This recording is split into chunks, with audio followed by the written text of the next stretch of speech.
Representative Dunn. Thank you very much, Mr. Chairman. Mr. Roundtree, in my district, Florida State University recently established a Center for Rare Earths, Critical Minerals, and Industrial Byproducts. Now, FSU is also the home to the National Magnet Lab. I'm sure you're familiar with your business. These are very special high-power magnet labs. They exceed field strengths of 30 Tesla. Recently, they've been researching and reporting on separating rare earths, critical minerals, not all of them, but something like 24 of them, from the tailings of old burned out phosphate mines. These are phosphate mines that haven't been used in decades, but the tailings are still there, and they just reprocess them with magnets instead of chemical processes and smelting. Are you familiar with this process at all? I am not familiar with that process. I am familiar somewhat with the companies that are trying to do that. And, this is another alternative, right, where we can take tailings and basically rework those to provide some of the mineral supplies that are critical here in the U.S. Either of you gentlemen familiar with that process? It's new research, and I mean, I don't know much about it myself. I am, sir. In general, the principle of extracting critical minerals of various types, including rare earth elements from industrial byproducts, it's interesting technology. The challenge is that in many cases, the concentration of the rare earths in these byproducts are in the hundreds of parts per million versus in the ground at Mountain Pass, the second largest rare earth mine in the world, it's 60 to 80,000 parts per million. So the amount of stuff you need to move to get what you want to process becomes challenging, and that's where these advanced processing technologies like that you referenced come into play. And I do think it's an interesting area where we should continue to. I was interested in it. So and maybe Mr. Evans, you could answer this.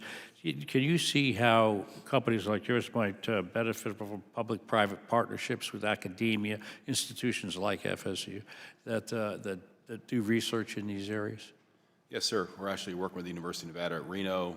We work with the Colorado School of Mines, with Penn State. It's an important bridge between business and academia, not only for a pipeline of new students or new employees through students, which we do actively with internships, but also on new innovative ways, whether it be from recovery out of like tailings for phosphates, or in the case in our industry, optimizing process steps to lower the cost. At the end of the day, all these industries, you want to set them up that they're world-class, so they compete on a global market. When I read the research, I was interested. It looked like it might be a way to quick jumpstart the process, because we know how difficult it is to mine in the United States of America. Also, Mr. Evans, if our goal is to encourage domestic mining and refining, how should we structure our production tax credits or price supporting mechanisms so that we don't accidentally re-engineer our dependence on China, and we actually do, in real life, incentivize domestic production? 45X was helpful for projects like us. I know that sunsets in the 2030s, but that's certainly an incentive for companies here, just because our operating costs versus the Chinese are always going to be higher. I think price discovery helps in that we need to redefine the narrative and get the financial community also as well to look at those types of things for investment decisions.